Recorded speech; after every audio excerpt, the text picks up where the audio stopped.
Hello，大家好，我係 Rocky 鄭健樂，2005年香港先生健力組冠軍。我係藝人，亦都係私人健身教練。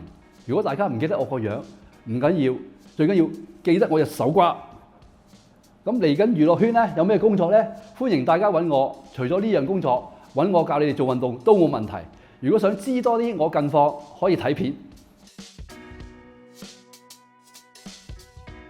其實應該我諗翻起就係中二嗰年，咁我有個同學，男同學啦，佢坐我隔離，咁佢就同我講，佢就話要去 casting 一個廣告，咁就去錯和平間公司喺九龍塘，咁佢叫埋我去，咁我真係好奇去玩啦，咁啊最後其實 first cast 我 pass 咗，就 second cast 啦，咁 second cast 之後就冇錯聲氣，咁啊呢件事我發覺我自己係中意呢一類嘅工作嘅嚇，有拍過廣告、電視廣告，電影都有。咁電影就有一次我喺尖沙咀行街，跟住有個紅色跑車咧就喺側邊停咗。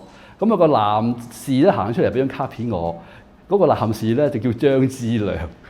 原來呢個世界上有星探嘅，咁佢就叫我去寶和片場度試鏡，因為當時有套新嘅電影叫《最後一戰》，佢就好似係要揾新嘅男女主角咯。最後係阿小四哥做咗男主角啦。迪寶拿摩亞做咗女主角，係講未來時代一啲保安隊嘅。阿華哥做機械人，類似未來戰士安奴嗰個角色咁樣嘅。我係做其中一個保安隊隊員，其實都係嘗試性質啫嘛。即係當時我翻工咧喺尖嗰度就見到香港先生個 promo 出咗。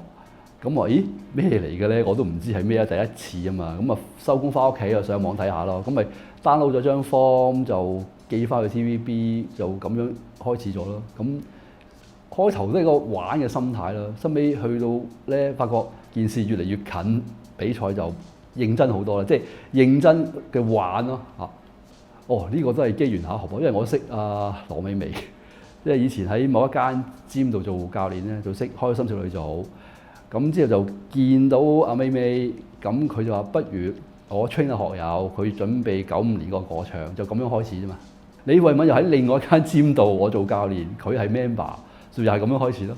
我覺得對呢個行業有啲淵源，我唔知點樣解釋啦。即係無意中又會接觸到呢樣嘢，又會接觸到好多 artist 咯。除咗學友 Amanda， 仲有蘇玉華啦、錢嘉樂、龐景峰，咁爭啲龐景峰個媽咪郭秀雲都係我學生因為佢好唔得閒喎。比較難忘角色就應該係珠江寶氣，我做黎姿個第一任老公。第一任老公， Okay. 因為嗰個角色就唔係 show 身材啦。咁阿 Chick 就要我着啲衫咧、戲服咧係遮晒啲肌肉，因為佢唔想啲觀眾咧就成日都留意我手手腳腳。咁同埋係文戲嚟嘅嚇，呢個係我比較少做嘅角色，咁係都係得一次做嗰啲角色嘅啫。同埋係做渣男嘅，即係唔同我以往做開嗰啲大隻佬啊、保鏢啊、健身教練，唔係咯嚇。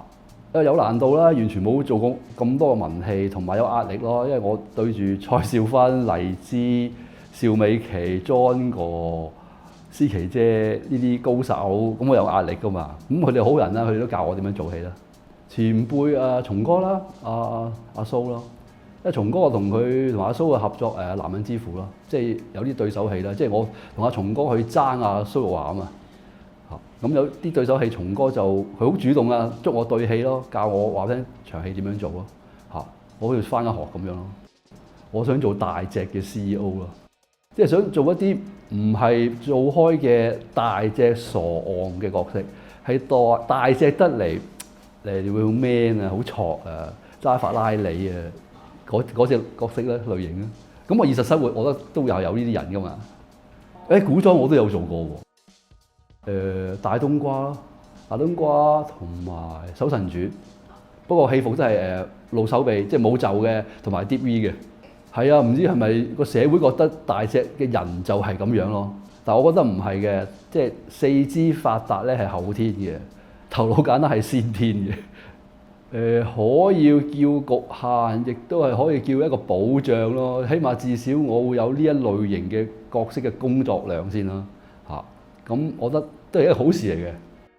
當時係學校老師同我哋講咯，即係話佢哋同一般同齡嘅小朋友有分別咯。咁當時應該係2歲，佢兩個都係2歲會發現到咯。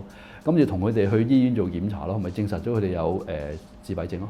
啊，當時就又冇話咁誇張晴天霹靂嘅，即係點解會有咁嘅事發生喺自己身上？